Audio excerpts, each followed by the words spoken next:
What you want, when you want it, where you want it. This is The Mesh. Hey everybody, I'm Amy Chang, a nurse, a mom, and a health coach, and this is Healthy AF, where honesty and humor and heart meet real talk about feeling good again, inside and out. We're cutting through the noise, dropping the guilt, and reminding you getting healthy isn't about perfection.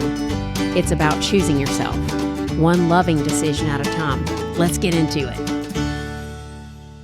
Hey everybody, and welcome to another episode of Healthy AF. My name is Amy Chang, and I'm a health coach here with Healthy Life Health and Wellness Coaching.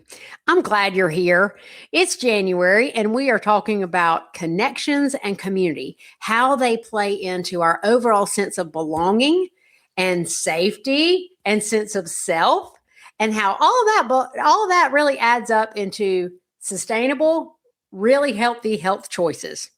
So if you are picking up this podcast in the midst of looking for motivation for that New Year's resolution or a little bit more willpower to keep going, now we're in the third week of January, listen in. It's going to be a little bit different than what you're maybe used to hearing. When we feel good about us, we make health decisions that reflect that. So keep in mind, it's not just to put your head down and grind. Sometimes you have to do that. It's not just to suit up and show up. Sometimes you need to do that. It's also the hey, build your life with so much love that all those healthy choices reflect that love for yourself and others. So I'm glad you're here. We are talking about connections and community this whole month of January. This is the third podcast in this segment. And we are talking about specific social connections.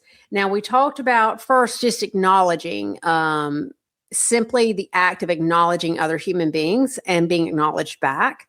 We also talked about those general commonalities, those general communities where it's like, you're in my kindergarten class, you live on my dorm hall, you go to church with me.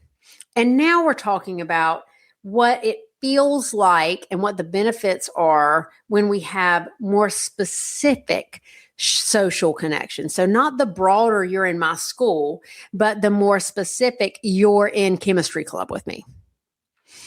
So when we're grown up, this sort of shows as you go to the same CrossFit gym as I do. We're in the same Mahjong group. We play pickleball. We are in the same maybe Sunday school group. Smaller groups of people who share a specific interest in a specific thing.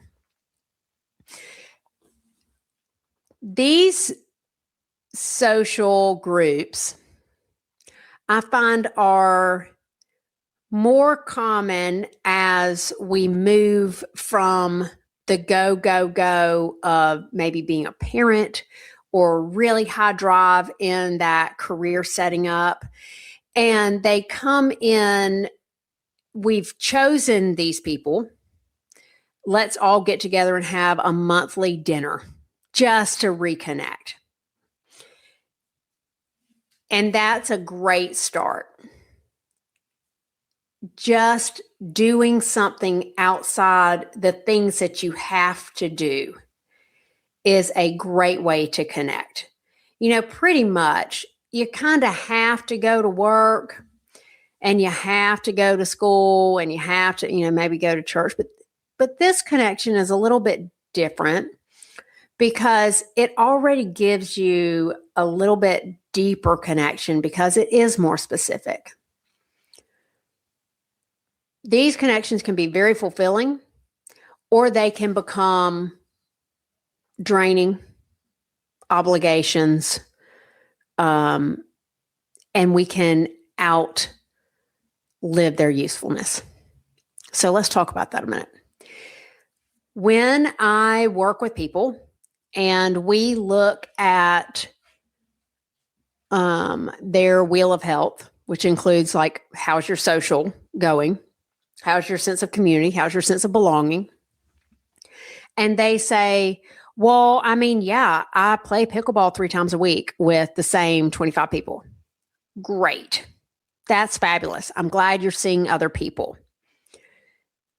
Are those people the ones who are going to come move your couch? And if the answer is no, that's okay. But that's that kind of relationship. You know, when I was thinking about this the other day, actually, when I started CrossFit, it's 2007. Okay. And yes, I did go a little fanatic and I did love the CrossFit. I still love the CrossFit. And I went to the CrossFit gym with basically these same people. I don't know, until I left Hickory. I mean, there were a few that revolved in and out, but I knew everyone at CrossFit and they were my people.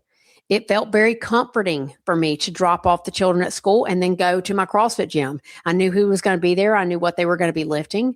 I knew how much they were going to be lifting. I knew if they were stronger than me or weaker than me. I knew if they were faster than me or slower than me. I knew if they had a better engine or bigger muscles. I knew if I was going to beat them constantly or lose to them constantly. And I knew like on what workout, like I knew a lot about these people.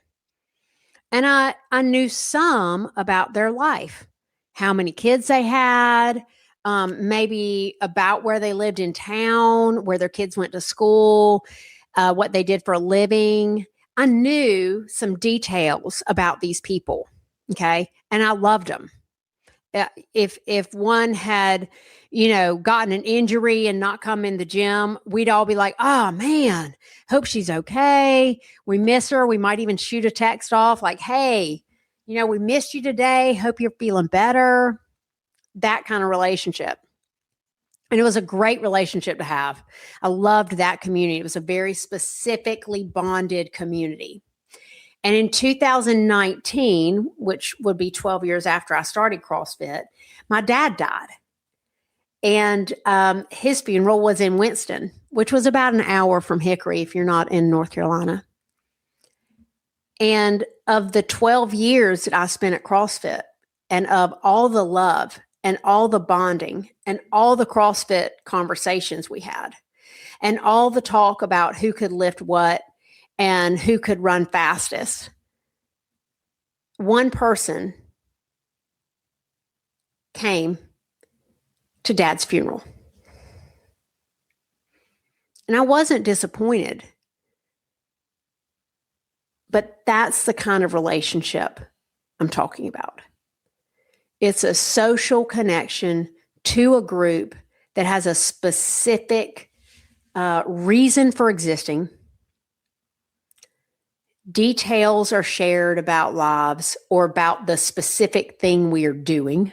Details might be shared about how that one person is changing their serve or how the one person is like rehabilitating their shoulder or, right? It's a very specific connection and it exists inside those boundaries.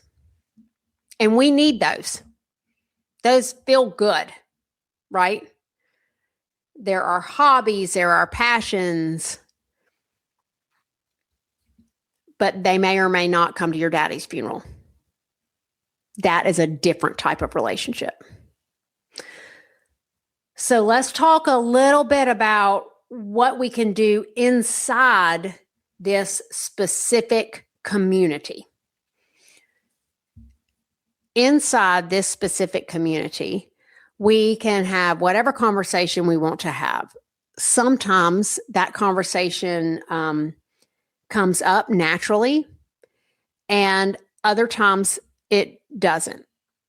Sometimes we're inside this community with a very specific focus. And because the reason for being in that community is a very specific focus, no other conversations happen outside that. And if you notice, you'll notice patterning inside how you connect with that specific community. And this is what I mean. If you know that every Thursday when you go to play Mahjong with your group of Mahjong people, the conversation is going to be centered around who needs to lose what weight, whose husband is a complete blowhole, and all the gossip of the neighborhood. Then that's what you're getting out of that connection.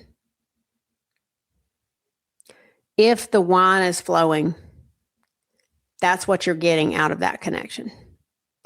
Sometimes it's a great thing to hit your Mahjong group and have a place to vent it all out. Do it. Don't confuse that with a community connection that has a high level of growth or hardcore, intimate support. It can grow into that. But that's not the same. It's good to have those relationships, but it is not the same. Here's how it can grow. I had a 7 a.m. CrossFit class that I loved. And one day, one of the younger members said, we all need to go out. We're changing the context of how we relate to each other now. We only had one context of relating, and it was in the CrossFit class. What were we doing in CrossFit? What were we doing that day? What sucked? What was really easy? What we did well? Who hurt who? Who was faster than whom? Right? And then she changed the context because she said, let's get on a group text. We need to go do something social. And we did actually end up going to do something social. And the conversations shifted. It was great. All of a sudden, I was sharing and, performing my go-to karaoke performances. They were not surprised to hear it was I Will Survive by Gloria Gaynor. All of a sudden, we were talking about who likes to hunt and who doesn't like to hunt or have guns around. We were having different conversations. And because those conversations shifted, we were now able to relate to each other in more intimate ways. After that evening, we decided we'd do Coffee Friday. So after every Friday, 7 a.m. class, we walked across the street and had coffee together. Again, a different context, a different conversation built a different community.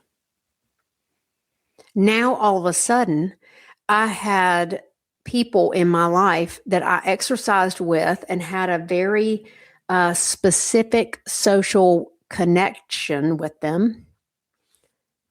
And now they're the people who are giving me hugs and checking in on me as my mom's health is changing. And I'm not going to that class anymore.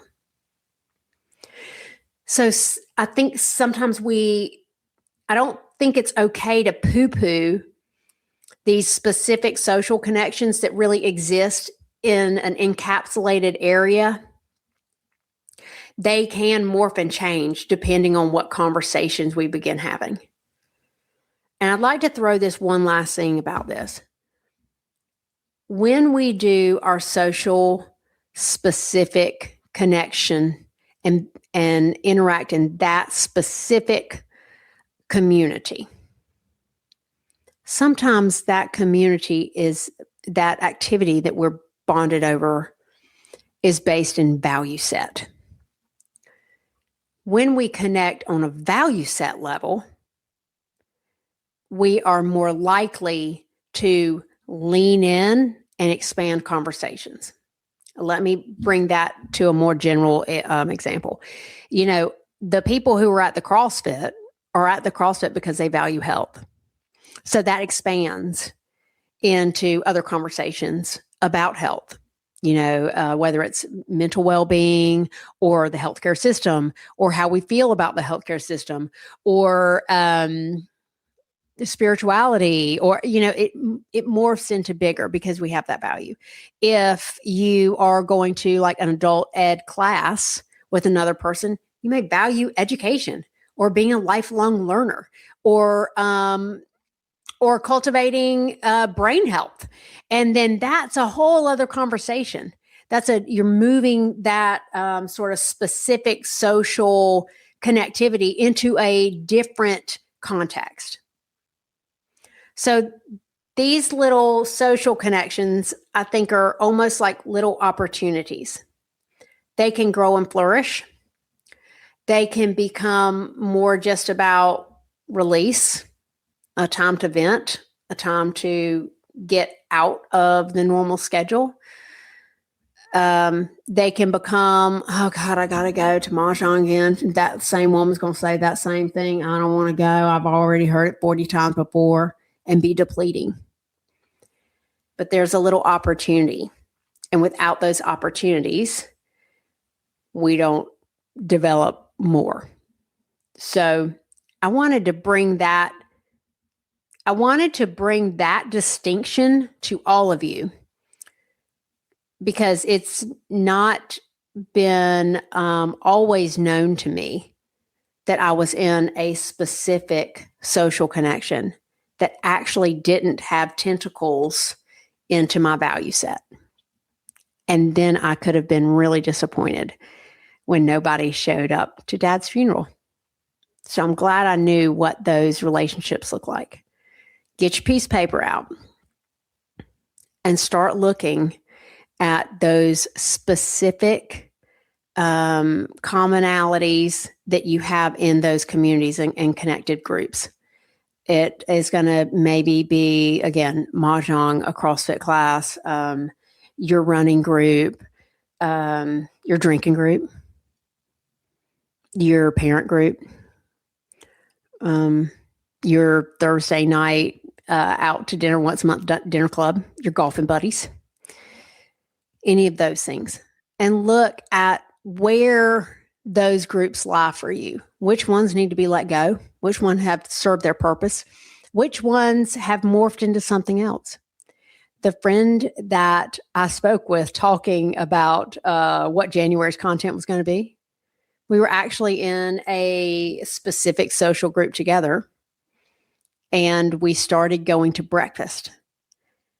And through that opportunity, we began calling each other every day.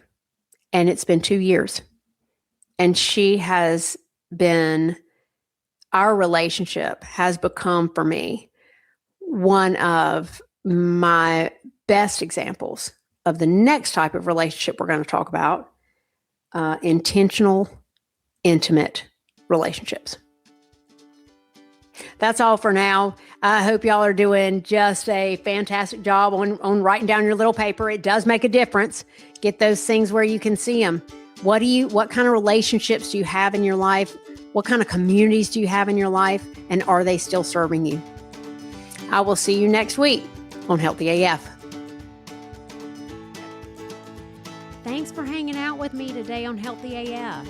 I hope something you heard helps you take one small, kind step toward your healthiest self. If you love this episode, hit subscribe so you never miss a conversation. And if you want more support, head over to myhealthylife.coach to connect with me. Remember, you don't have to do it perfectly. You just have to start choosing you. See you next time.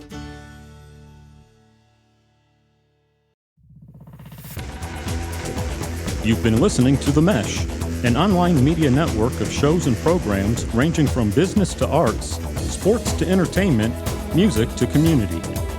All programs are available on the website as well as through iTunes and YouTube. Check us out online at themesh.tv. Discover other network shows and give us feedback on what you just heard.